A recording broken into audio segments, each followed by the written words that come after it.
ओम श्री गुरुवे नमः। ओम शांति शांति शांति।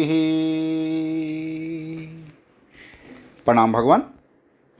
भगवान योग वासिष्ठ महारामायण से सर्ग नंबर 94 उत्पत्ति प्रकरण और शीर्षक है जीवों की 14 श्रेणियाँ तथा पर ब्रह्म परमात्मा से ही उत्पन्न होने के कारण सबकी ब्रह्म रूपता। सत्संग लेते हैं भगवान। श्री वशिष्ठ जी कहते हैं, श्री राम सात्विक, राजस और तामस भेद से सभी पदार्थ उत्तम, मध्यम और अधम इन 3 श्रेणियों में विभक्त हैं। इनकी जो इधर उधर विभिन्न भुवनों में उत्पत्तियां बताई गई हैं, उनका विभाग इस प्रकार है। बताता हूँ, सुनो। जिस जीव को अपने पूर्व जन्म में शम दम आदि समस्त साधन तथा गुण संपत्ति प्राप्त होने पर भी ज्ञान नहीं हुआ, वह जीव इसी जन्म में ज्ञान लाभ के योग्य बनकर उत्पन्न होता है। अतः यही उसका प्रथम जन्म है।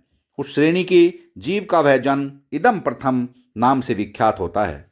यह इदम प्रथमता पूर्व जन्म के शुभ अभ्यास से प्रकट होती है। वही इदम प्रथमता यदि पूर्व जन्म में वैराग्य की कमी के कारण शुभ लोकों का आश्रय लेने वाली रही हो, अर्थात उत्तम लोकों की प्राप्ति के लिए किए गए शुभ कर्मों से संयुक्त हो और इसीलिए विचित्र संसार वासना के कारण भोग व्यवहार वाली हो, तो भोगों से वासना का क्षय होने पर वह कुछ ही जन्मों में मोक्ष की प्राप्ति करा देती है। अतः शांति आदि गुणों से युक्त होने के कारण उस दूसरी जीव जाति को गुण पीवरी कहते हैं। श्री राम नाना प्रकार के सुख दुख रूपी फलों को देने में मुख्य कारणभूत पूर्व जन्म के पुण्य और पाप का अनुमान कराने वाली जो जीवों की श्रेणी है, उसे पुण्यात्मा पुरुषों ने सत्वा कहा है, क्योंकि वह सत्व गुण की वृद्धि के द्वारा मोक्ष की भागिनी होती है।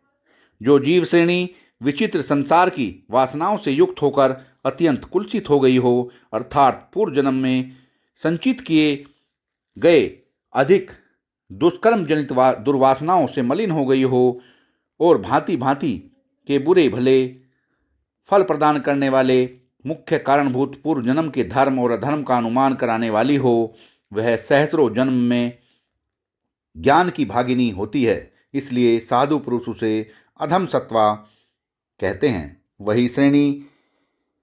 वही जीव श्रेणी यदि आध्यात्म शास्त्र से विमुख होने के कारण असंख्य अनंत जन्मों के पश्चात वर्तमान जन्म में भी उसके मोक्ष होने में संदेह ही रह जाए, तो उसे अत्यंत तामसी कहते हैं।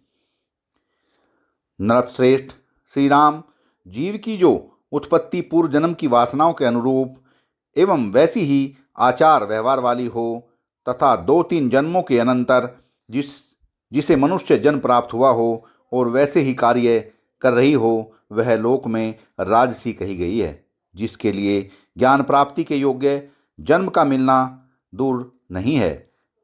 जब जीव को ऐसी उत्पत्ति सुलभ हो जाती है, तब उस जन्म में मृत्यु होने मात्र से उसमें मोक्ष प्राप्ति की योग्यता आ जाती है।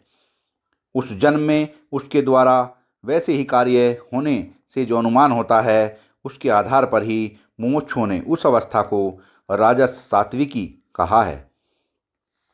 वही उत्पत्ति यदि पूर्वोक्त मनुष्य जन्मों से भिन्न थोड़े से ही अर्थात देवता आदि जन्मों के क्रमशः ज्ञान प्राप्ति के द्वारा मोक्ष की भागिनी हो, तो वैसी उत्पत्ति को उसके ज्ञाता विद्वान राजस राजसी कहते हैं।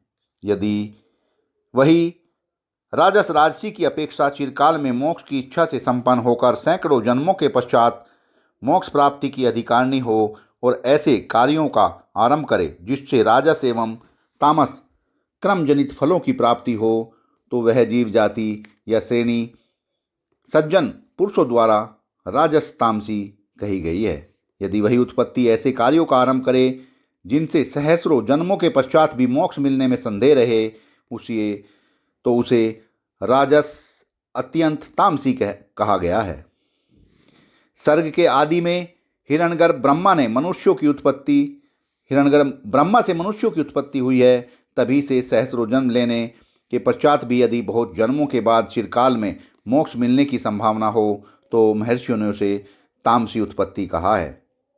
वह तामस उत्पत्ति यदि तामस योनि होने पर भी मोक्ष की संभावना से युक्त हो और वैसे ही कर्मों में आयोजन से सुशोभित हो तो उसे विद्वान पुरुष तामस सत्वा कहते हैं। तामस राजस गुणों से संपन्न कपित जन्मों में ही जहाँ मोक्ष प्राप्ति की संभावना हो उस उत्पत्ति को तमो राजस रूपिणी कहा गया है, तथा जो उत्पत्ति पहले के हजारों जन्मों से लेकर आगे होने वाले सैकड़ों जन्मों तक मोक्ष प्राप्ति की योग्यता से रहित हो उसे उत्पत्ति की श्रेणी का विभाजन करने और जानने वाले विद्वानों ने तामस तामसी कहा है। जिस उत्पत्ति में अतीत काल में लाखों जन्मों से लेकर भविष्य काल के लाखों जन्मों तक मोक्ष मिलने में संदेह रहे उसे अत्यंत तामसी कहते हैं।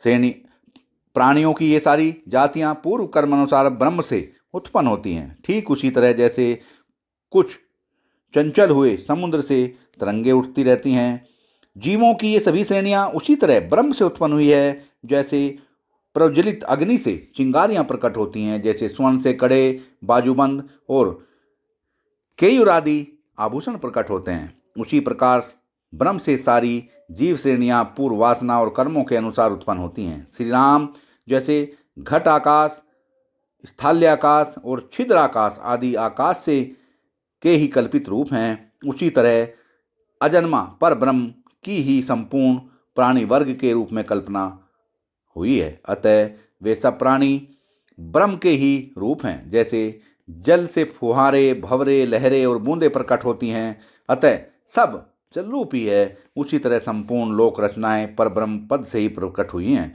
अतः वे सब ब्रह्म स्वरूप ही हैं। श्री राम जैसे सूर्य के तेज से ही मृग तृष्णा रूपिणी सरिताओं की प्रतीति होती है, उसी प्रकार संपूर्ण दृश्य दर्शन ब्रह्म के ही संकल्प से प्रकट हुए हैं। ये सारे दृश्य दर्शन दृष्टा ब्रह्म के स्वभाव से भिन्न नहीं हैं। ठीक वैसे ही जैसे चांदनी चंद्रमा से और प्रकाश तेज से पृथक नहीं है, इस तरह जो नाना प्रकार की जीवों की श्रेणियां हैं ये जिस ब्रह्म से उत्पन्न होती हैं उसी में लीन भी हो जाती हैं। रघुनंदन, इस प्रकार भगवान पर ब्रह्म परमात्मा की इच्छा से व्यवहार में लगे हुए जो विचित्र आकार वाले रूप वैभव से संपूर्ण पूर्वोक्त प्राणी वर्ग हैं, वे आग से प्रकट होने वाली चिंगारियों के समान विभिन्न लोकों में आते जाते और ऊंची नीची योनियों में जन्म लेकर भ्रमण करते हैं।